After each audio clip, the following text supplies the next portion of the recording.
Back to Australian politics, joining us the Shadow Defence Industry Minister Matt Keogh after we had a few false starts last week. Hopefully this week we can get this interview done. Smooth sailing. More than 60 seconds, yeah. Newstart, the government's released data saying people aren't getting the full payment that they could if they were trying to get a job. Is that fair enough in terms of having the whole debate?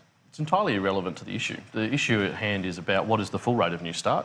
And even when you bring in the additional supplements that some people receive, we're still looking at just over $40 a day. The rate is too low. The issue that the government's raised today, which is clearly just a distraction, also highlights actually some of the other deficiencies in the programs they're running. Even Matt O'Sullivan, new Liberal Senator from Western Australia, raised these issues in his first speech last night, that Jobactive is not actually delivering on the outcomes we need. The government's pointed to people who don't show up at meetings. I've met with some health providers in my electorate who have pointed out that some people don't go to health appointments because they're worried about losing payments, and so they go to meetings with their Jobactive provider and are actually detrimental to their health because they're not going to those appointments. They're having to do training systems that don't actually get them prepared to get a job, which is what they need. We know that the average length of time on Newstart is 3 years.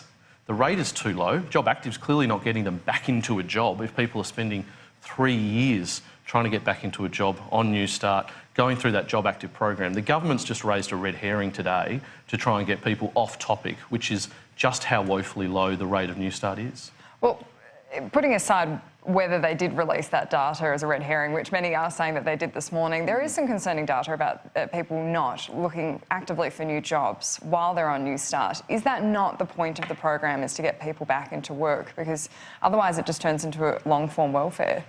The point of the program is to get people back into work. The program's clearly not working. What the government's pointed to is some stats that just show that their program's not working. The idea of getting people to apply for 20 jobs when 20 jobs aren't there doesn't help someone getting back into work when they need to be retrained and they're not making the appropriate retraining opportunities available to them. They're generating work for the sake of work instead of actually looking at what do these people need. And when you look at these statistics around why people aren't showing up for their appointments, many of these people have really complex needs. They need additional supports. And what government should actually look at doing is going, why aren't they showing up? What other support do they need to make them job ready and sometimes more life ready? People have complex needs and issues that need addressing, and clearly the government's program isn't addressing it. Would you like it as well, the retirement review, to look into this, given many people on Newstart have lost jobs late in their working life, and as we know, there has been a bit of ageism within, employment opportunities. Yeah, that is absolutely the case. I don't think that's necessarily part of the retirement review, because these are people that are in their working part of their life and they want to work. I have lots of people come in to my electorate office with this complaint that they experience ageism, that they find it hard to get a job once they reach a certain age. But if people are volunteering at Vinnie's or Salvo's or local school or wherever, and they can prove they're volunteering and doing several hours a week for a social good, why should that not account as working hours and therefore they don't lose welfare payments? Well, that's a really good point, and that's something that should be looked at as a review of Jobactive.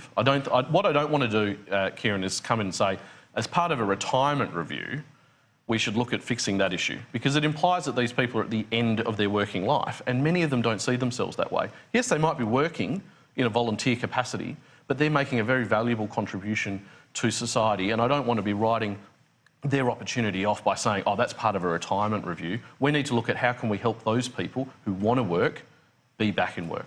We've seen Labor pretty consistently focus on robo-debt issues this week, and it's something that the government has said there could be areas for improvement. But at the end of the day, don't they need to be getting that money back if people have received Centrelink payments that they shouldn't have received in the first place? Another diversion by the government. No one is saying that the government should not get back from people who have been overpaid money that they owe to the government.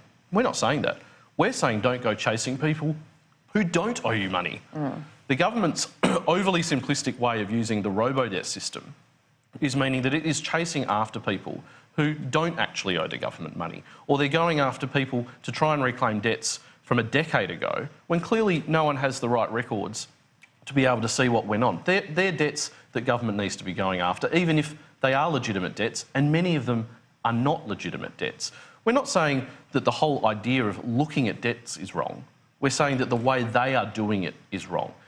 even listening to the minister in question time yesterday, he doesn't actually understand what a Centrelink debt is. It is not the case that it is purely about looking at an annualised income and then assessing whether someone should be repaying a debt. It is on a fortnightly basis, and he clearly doesn't understand it. And this overly simplistic approach by the government is actually really ruining people's lives. Matt Keogh, appreciate your time. Great to be with you guys. Great we could get a full interview in. We did indeed. We'll talk nailed to you it. soon. Yeah.